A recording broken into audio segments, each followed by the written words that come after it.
Oi, Hugo, tudo bem? Muito obrigada. Muito feliz de você estar aqui com a gente no Sport Bus.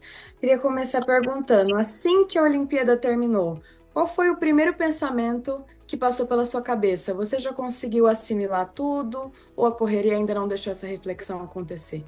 Uma Olimpíada é muito intensa, né? Então são algumas semanas que você vive muito intensamente. Eu sempre treinei bastante pensando nos Jogos Olímpicos, desde que eu comecei mesmo antes de eu começar a praticar o tênis de mesa, eu assistia os Jogos Olímpicos e sempre tive esse sonho. Então, claro que é muito difícil você assimilar, chegar tão perto de conseguir uma medalha e não conseguir, mas ao mesmo tempo também acho que tive uma trajetória muito boa, foi um resultado importantíssimo, histórico para o tênis de mesa brasileiro. E eu acho que tem várias emoções que eu senti, né?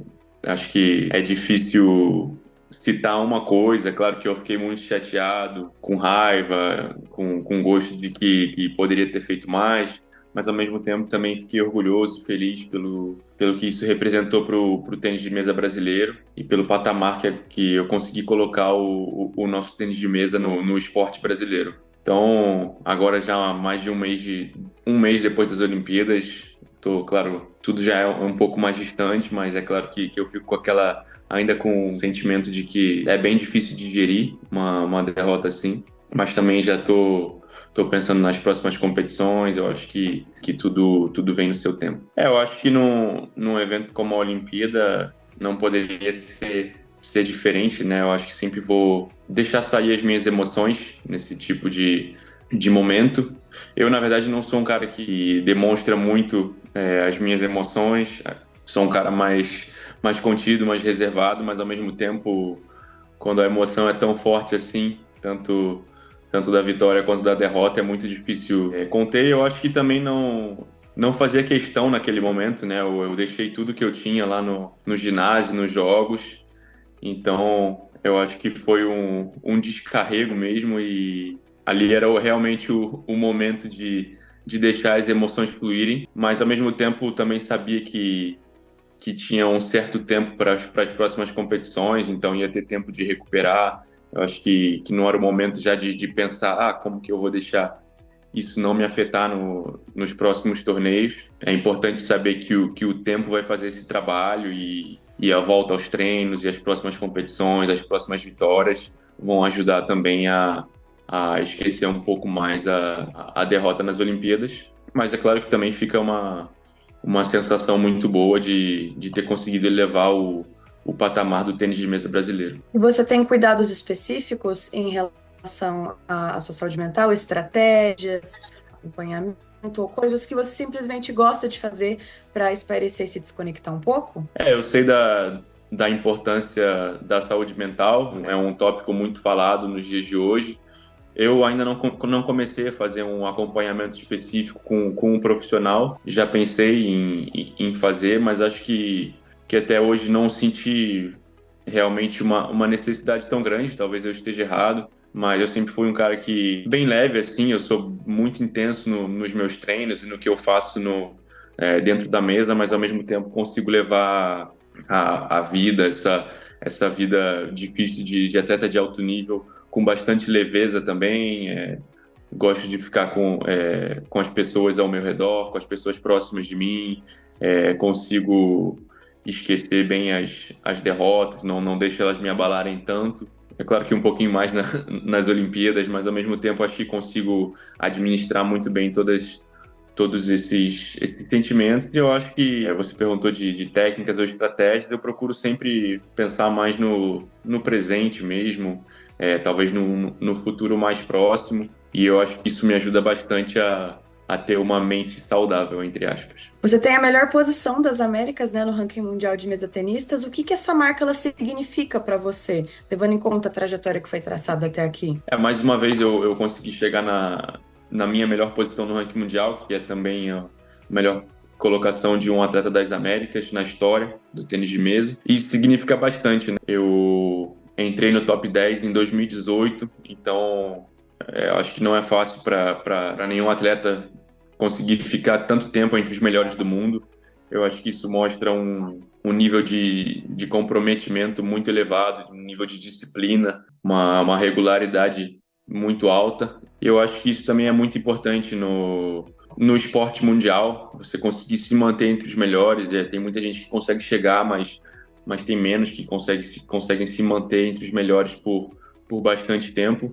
E eu tenho consciência do que isso significa, não só para mim, mas para o tênis de mesa brasileiro, né? Ter um cara que está ali brigando sempre entre os melhores do mundo, contra os chineses, contra os asiáticos, os europeus, que têm mais tradição que a gente nesse esporte. Vou pegar o seu gancho. Como é ser um brasileiro no tênis de mesa contra a hegemonia de outros lugares que já têm a prática bem consolidada, né? Especialmente na Ásia, na Europa. Você acha que ainda falta muito para o Brasil evoluir nesse quesito? O tênis de mesa é muito tradicional em alguns países, principalmente na China e em alguns outros países da Ásia e da Europa também. Então, o Brasil, há alguns anos, com os meus resultados, com os resultados da Bruna e de outros atletas também que vieram antes, conseguiu se aproximar um pouco mais das potências, mas eu acho que a gente ainda tem um longo caminho pela frente, né? Se a gente quiser estar realmente entre os melhores países do mundo no tênis de mesa, eu acho que tem um grande trabalho a ser feito. A gente precisa investir mais nos nossos atletas da base, nos jovens talentos que estão chegando, para eles poderem ter a oportunidade, experiência de participar de treinamentos, de disputar competições na Europa, na Ásia, investir mais talvez na formação de treinadores brasileiros. E eu acho que o momento é esse, né? Porque agora que muito mais gente está começando a acompanhar o tênis de mesa, ver que é um esporte muito interessante, muitos jovens começando a praticar o nosso esporte. Então, eu acho que seria uma pena a gente não aproveitar esse momento para construir o nosso futuro. Entre os diversos ouros que você coleciona, que foram conquistados em competições pan-americanas, latino-americanas, mundiais, algum te marcou de alguma forma especial e por qual motivo? Eu acho que toda conquista é muito, muito especial. É claro que eles variam de acordo com a importância da competição. Então, por exemplo, os Jogos Pan-Americanos, os meus 3 ouros no individual sempre foram muito marcantes, né? Porque eles só acontecem de 4 em 4 anos, é um evento multi-esporte, então você está na Vila Pan-Americana, em contato com atletas de outros esportes, o povo brasileiro acompanhando esse evento. Então, essas medalhas me marcaram bastante, mas eu acho que sempre é uma sensação indescritível conseguir um título, conseguir uma medalha de ouro, e eu acho que é difícil você ranqueá-las, né? Colocar em ordem da mais importante para menos importante. Falando um pouquinho sobre o início da sua carreira, antes você já praticava vôlei, futevôlei, basquete, o que te conectou especificamente ao tênis de mesa? Você aproveita os ensinamentos desses outros esportes para o seu trabalho hoje? Com certeza, ter praticado outros esportes me ajudou bastante, principalmente no início da minha trajetória, mas até hoje eu acho que desenvolvi uma coordenação motora acima da média, talvez uma visão esportiva diferente dos outros jogadores. Eu não sou um cara que vem do meio do tênis de mesa,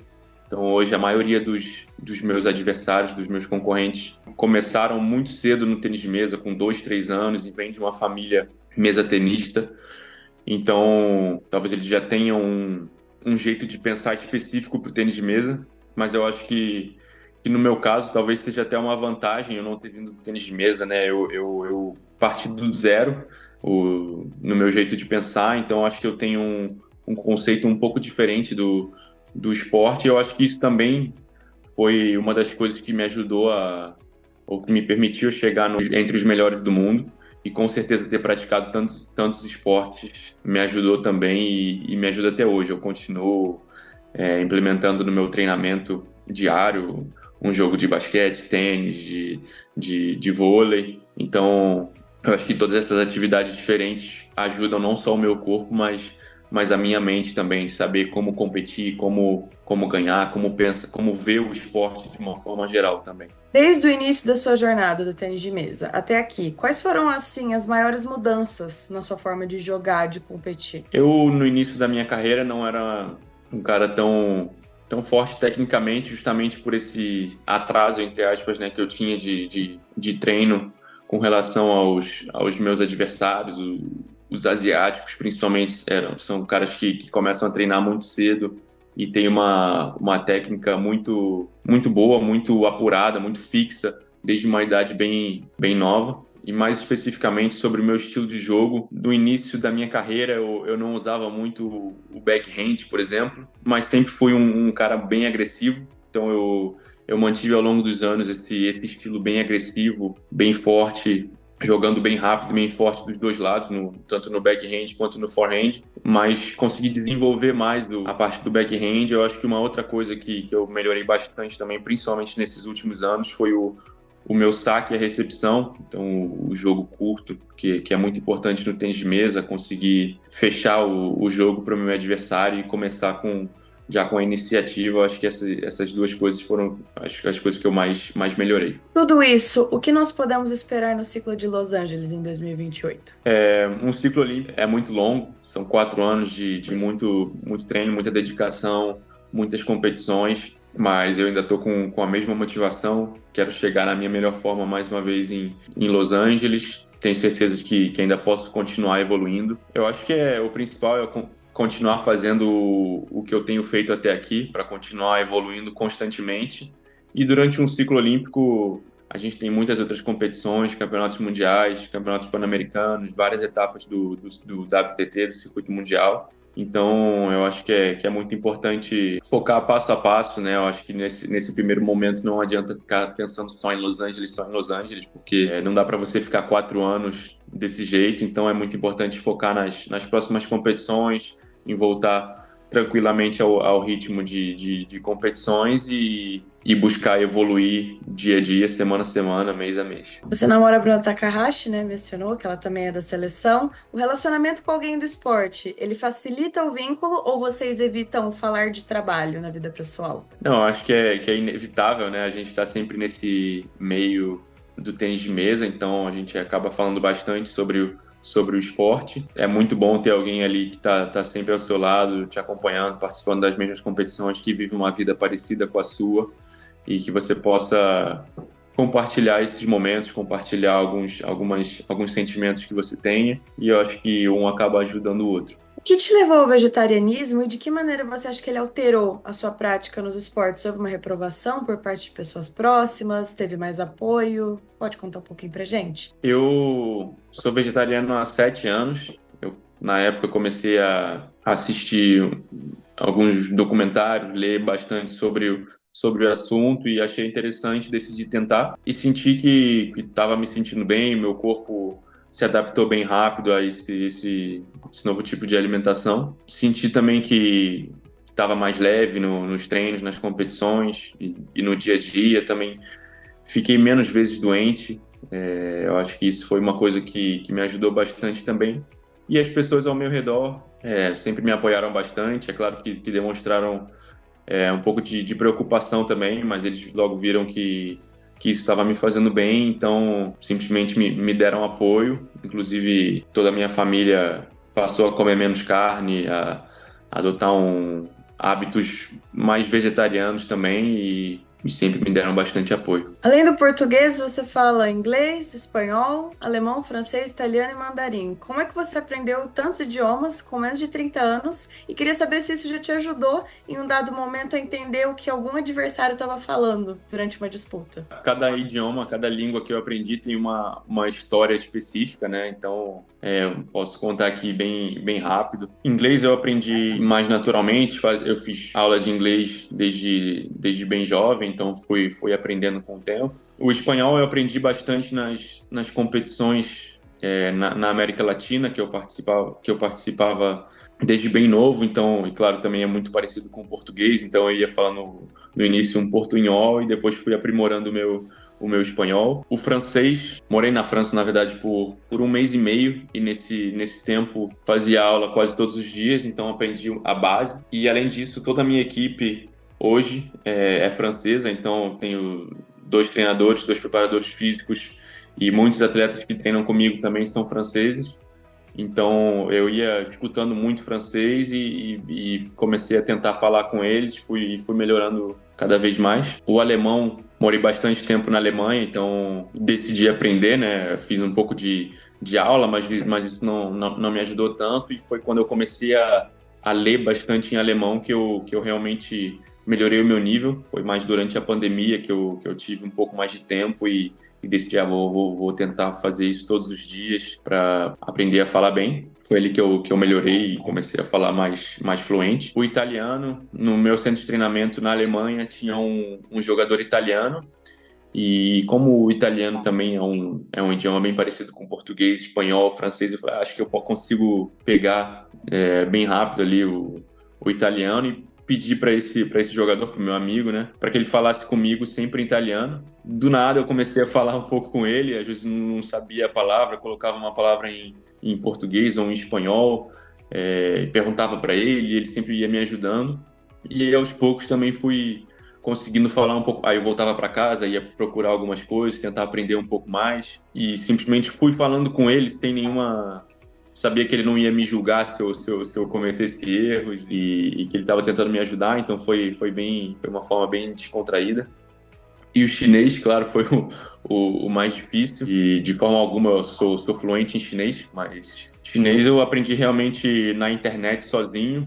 Um dia decidi, vou tentar aprender chinês, por ser um idioma muito falado no tênis de mesa, né? A gente vai bastante para a China, tem muitos chineses também naturalizados de outros países, então a gente está sempre em contato com os chineses. E todo dia ia em casa, na internet, vendo vídeos no YouTube, tentando aprender alguma coisa, tentando ler. Então diria que foi um pouco na raça mesmo, o chinês, que eu fui aprendendo ali na raça e na disciplina, né? Todo dia eu fazia pelo menos meia hora, tinha dia que fazia 5, 6 horas. Em 2020 a gente foi para a China, teve que ficar numa quarentena antes de disputar a competição.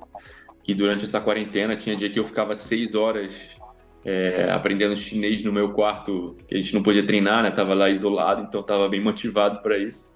E aí aprendi um pouco. Para fechar, o que você diria sobre o Calderano que pouca gente sabe? Agora acho que tem bastante coisa que muita gente já sabe sobre mim. A questão de resolver o cubo mágico, de saber todas as capitais dos países do mundo.